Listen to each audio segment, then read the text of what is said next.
क्या हाल चाल है आप सभी का? अच्छा। बच्चों आज इस अंग्रेजी की क्लास में हम सभी जो पिछली कक्षा में पढ़ा था वर्ग के बारे में, आज उसी चीज को हम लोग दोहराने वाले हैं, थोड़ा सा आगे बढ़ने वाले हैं। पिछली कक्षा में हमने आपको वर्ग और वर्ग के प्रकार के बारे में बताया था। उसी में से एक प्रकार मैंने आपको ऑक्सिलरी वर्ब बताया था बच्चों। ऑक्सिलरी वर्ब माने होता है सहायक क्रिया। इसका प्रयोग क्यों किया जाता है वाक्य में?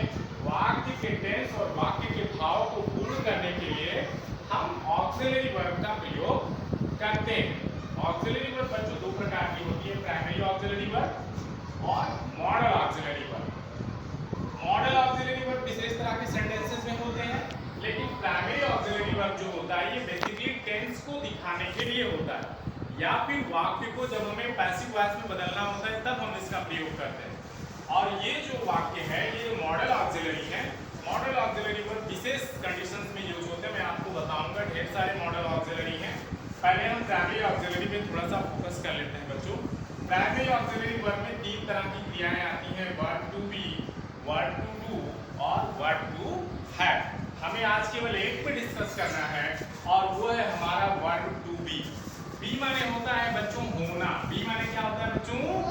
होना। बहुत अच्छे। अब बी के अंतर्गत is, are, am, be, being, being का प्रयोग होता है। इतनी सारी क्रियाएं वर्ब टू बी के अंतर्गत आती हैं। आप सभी बच्चे इज, आर, एम से पहले से परिचित हैं। इसका सबका मतलब होता है क्या होता है? है। इज और एम प्रायः सिंगुलर को दिखाते हैं, एक वचन को, और आर प्रायः बहुवचन को दिखाता है।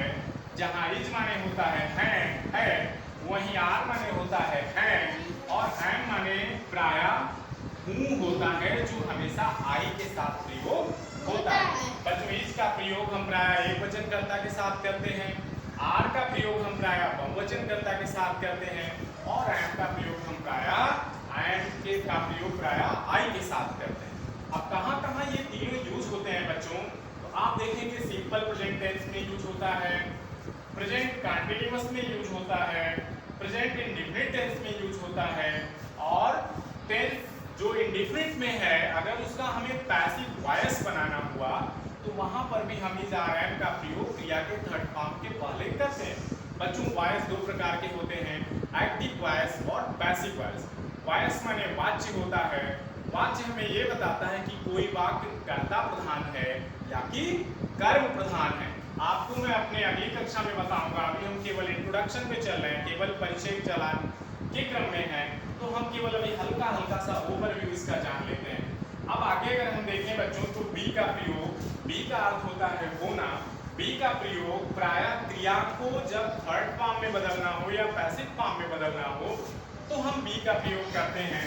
जैसे अगर हमें कहीं लिखना है लिखा जाना, या लिखा जाना, या अगर हमें दिखाना है लिखा होना, तो हम इसको लिख सकते हैं टू बी, और राइट क्रिया का थर्ड फॉर्म आ जाएगा written, WRITTEN, to be retain.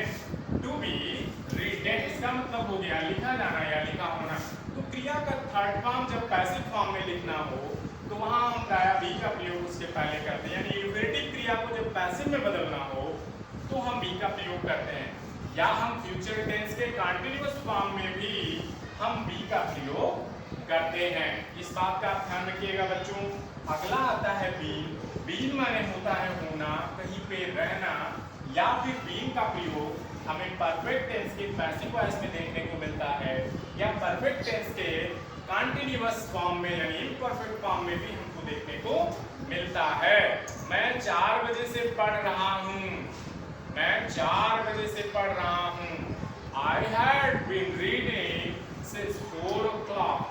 Since 4 o'clock. मैं 4 बजे से पढ़ रहा हूँ। अब यहाँ पे यह पत्र लिखा जा चुका है, The letter has been written. तो आपने देखा बीइंग का प्रयोग परफेक्ट टेंस के पैसिव में और परफेक्ट कंटीन्यूअस में बच्चों किया जाता है।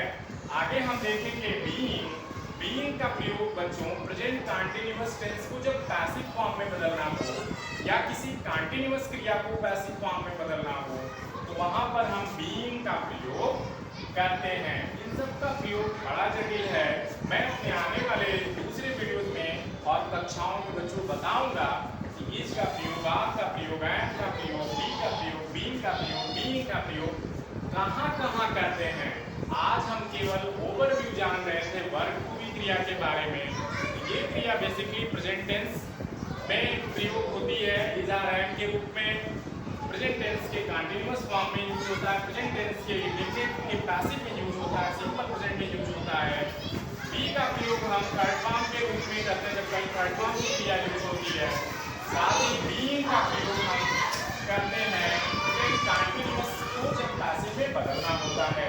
बीइंग का प्रयोग परफेक्ट फॉर्म और परफेक्ट कंटीन्यूअस फॉर्म में करते हैं। आज के लिए बच्चों केवल इतना ही। आज की कक्षा आपको कैसी लगी?